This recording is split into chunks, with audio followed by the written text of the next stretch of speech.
Treasure Island, Chapter 5, The Last of the Blind Man.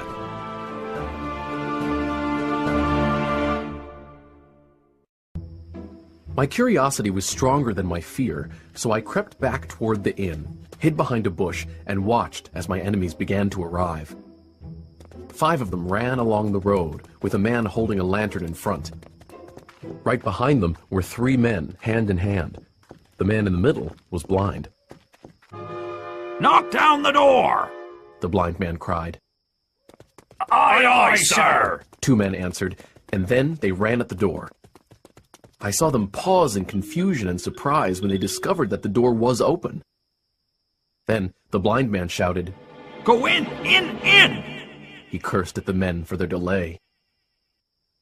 5 of them obeyed at once, while 2 stayed in the road with the blind man.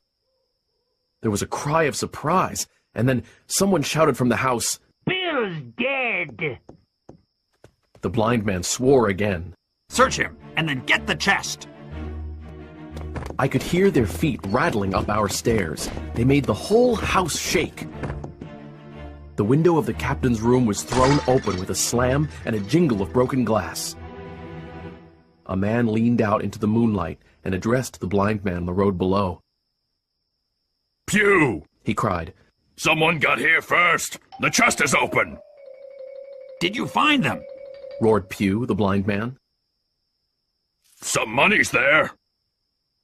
"I don't care about the money, you swab!" Cursed Pew. "Flint's secret papers, I mean!" "We don't see anything that looks like that," The man replied. "You, below there! Are the papers on Bill?"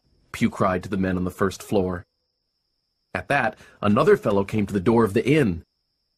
"Bill's been searched already," he said. "Nothing's left." "It's those inn people. It's that boy. I wish I'd put his eyes out!" Pew cried. "They can't be far. Scatter, lads! Find them!" Heavy feet pounded to and fro, and the men toppled furniture over and kicked in the doors of every room. Then the men came out again, one after another, onto the road. "They aren't here," one announced. The whistle that had frightened my mother and me earlier sounded 2 times.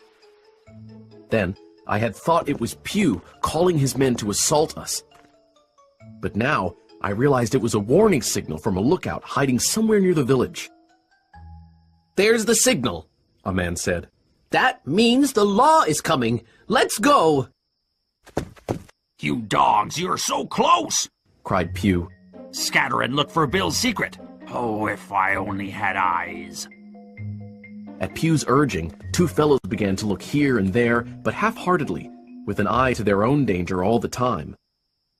The rest stood on the road, unsure what to do. "You could be as rich as kings, you fools!" Pew shouted. "But you're just standing around! I'll end up a poor beggar when I could be riding in a fine coach!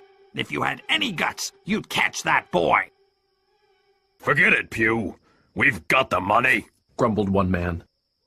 "The boy and his parents might have hid the papers," another said. "Take the money, Pew, and don't stand here squawking." Pew struck blindly at his men right and left, with his stick hitting a few of them. They, in turn, cursed at the sightless villain and tried in vain to catch the stick and take it from him. Their quarrel saved my mother and me, for while it was raging there was another sound. Horses galloping. The pirates heard it too. They turned and ran, separating in every direction, so that in half a minute no one remained but Pew. He tapped up and down the road in a frenzy, groping and calling.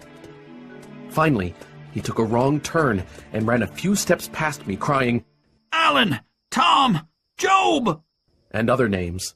"Don't leave old Pew! Mates, not old Pew!" The noise of the horses grew louder, and 5 riders swept down the road at a full gallop. Pew screamed and ran straight into a ditch, but he was on his feet again in a second and made another dash, now utterly bewildered, right into the path of the nearest horse. The rider tried to stop, but Pew went down with a terrible cry. The 4 hoofs trampled him as he fell on his side, and then collapsed face down, moving no more. As the riders pulled up, I leaped to my feet, horrified at the accident. A lad from the village was trailing behind the horseman. "These men are military officers," he told me. "I met them and recruited them to help on my way to Dr. Livesey's." Pew was dead, and his crew had fled back to their ship, chased by the horsemen. As for my mother, we carried her to the village, and cold water and smelling salts soon had her back to normal. When I finally returned to the Admiral Benbow with Captain Dance, one of the officers, I saw that the house was completely wrecked. "We are ruined!" I cried, looking at the result of the pirates' furious hunt. Captain Dance was sympathetic. What were they after? Money? "No, sir, not money. I replied.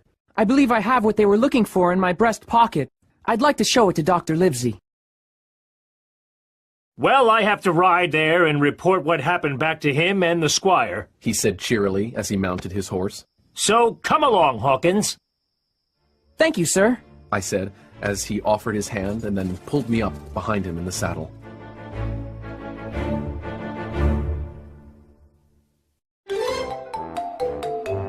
Little Fox.